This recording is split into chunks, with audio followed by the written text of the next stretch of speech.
Манай одоо Баянтан сумын Дөнгөс салхи оршоо маань 2023 онд оны 9 сард байгуулагдсан эмэгтэйчүүдийн одоо нэгдлээс тий хөдөлмөрийн хамтралаас үүдэлтэйгээр одоо шоу байгуулсан байгаа. Эдийн ондоо зах зээлд одоо түүхийдээ бид нар бүтээгдэхүүн болгож тэр нутгийн брэнд үйлдвэрлэж цаашаа түгээж одоо үйлчлүүлэгчтэй хүргэж байгаа.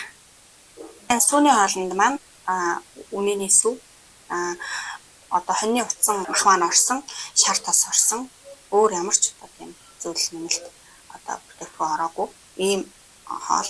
Сүүний хоол нь болонгууд зуны цагт бид нэр сүв тараг цагаан эдээ цагаан хоол үздэг тийм. Тэгэхээр энэ маань болонгууд хүний бие организмд одоо ходоод бицийг амраах тийм ийм одоо ач холбогдолтой хоолны шингэцийг сайжруулна.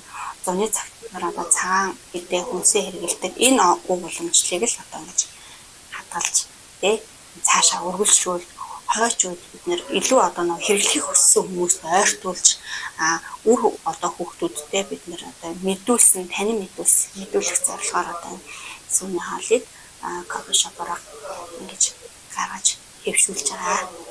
Борцтой гуралтай шүл.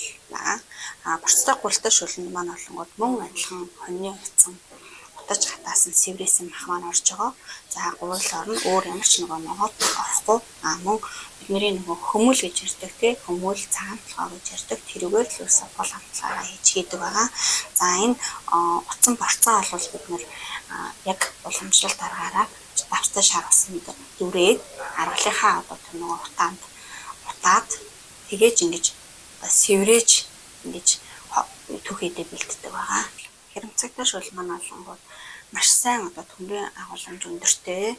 За төрх төсөө эмэгтэйчүүдэд дээр үз тийм ээ уламжлалт хүнсийг хэрэглүүлнэ хажуугаар нь одоо төрх төсөө эмэгтэйчүүдэд нөө цусын төлжүүлэх зорилгоор төрхийн өмнөх байранд багтана амарч хасны өмнө идүүлж төмрийн хэрэглээг нь нөхөж ингэж амарчулдаг гэсэн ийм сайхан уламжлалт тоол байна. За энэ уламжлалт энэ хямцтай шүлийг бол хүүхдүүд бол мэдхгүй бид нар ч бараг мартагдах нь төгссөн тий. Энэ хоол хүнсийг бид нар одоо кофе шопороо гаргаснаар үйлчлүүлэгчтэй бид нар төхүүлж тий төхүүлж мөн одоо хүүхдүүдэд бид нар одоо танин мэдүүлэх юм шиг хоол хүнсөв соёлоо хадгалсан хоол хүнсийг бид нар